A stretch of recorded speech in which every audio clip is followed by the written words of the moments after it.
চলো আজ তোমাদের একটু অন্যরকমভাবে ইডলি বানিয়ে দেখাই মাইক্রোওয়েভে। আমি আশীর্বাদের রাভা ইডলি ইনস্ট্যান্ট মিক্স এনে রেখেছিলাম, তার সাথে এনেছি টক দই আর পরিমাণ মতো নুন রেখেছি কালো সর্ষে আর চিলি ফ্লেক্স আমার কাছে ছিল, তাই জন্য এটাও আমি অ্যাড করেছি। একটু ঝাল ঝাল লাগবে, বললামই তো আজকে একটু অন্যরকমভাবে ইডলি করব। রেখেছি কিছুটা গাজর কুচি, পেঁয়াজ কুচি। গাজরগুলো কিন্তু অবশ্যই আগে থেকে একটু সেদ্ধ করে নেবে। এবার ইডলি মিক্সে আমি টক দই পরিমাণ মতো মিক্সড করলাম, তার সাথে দিলাম পরিমাণ মতো নুন। এইভাবে কিছুক্ষণ মিক্সড করে আমি রেখে দিলাম। এবার আমি বাকি কাজগুলোর দিকে এগোচ্ছি।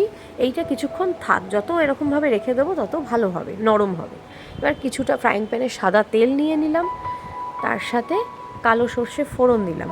এবার এর মধ্যে দিয়ে দিলাম গাজর কুচি আর পেঁয়াজ কুচি। ভালোভাবে নাড়িয়ে চাড়িয়ে, ঠিক আধ ভাজাও বলবো না, তার ঠিক আগের পর্যায়ে এই অবস্থায় আসবে, সেই সময় ঠিক তুলে নেব। তুলে এই মিক্সচারে ভালো করে মাখিয়ে নেব।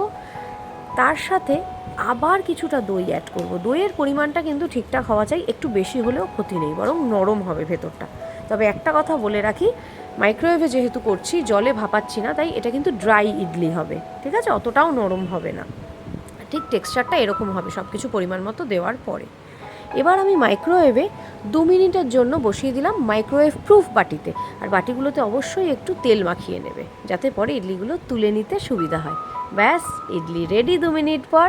এবার সস দিয়ে গরম গরম ইডলি পরিবেশন করো আর সবাইকে খাইয়ে আনন্দ দাও।